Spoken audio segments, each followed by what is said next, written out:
Hello everyone, welcome back to our channel Login 8. In this guide video, I will show you how to update YouTube in mobile.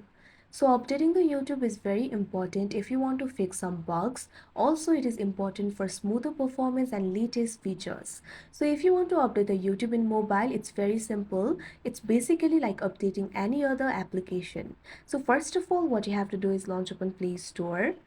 You can see over here Play Store has been opened. At bottom you'll be able to find several icons over here. Tap on the search icon that you can see at the bottom right corner of your screen. Now you'll be led to this kind of interface. Tap on the search bar that you can see at the top. Now what you have to do is search for YouTube. Now you'll be able to see the results over here. Find the application for YouTube and tap on it. Now you'll be led to this kind of interface. You'll be able to find two options over here, uninstall and update. Simply tap on the option update.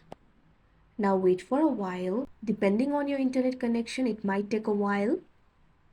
Now after a while you can see over here YouTube will be updated. Once it has been updated, instead of update option you'll be able to find the option for open. That means now you can use the latest version of the application. So like this you'll be able to update YouTube. So that is how you update YouTube in mobile. I hope you found this video helpful. Thank you for watching. Make sure to like, share and subscribe to our channel.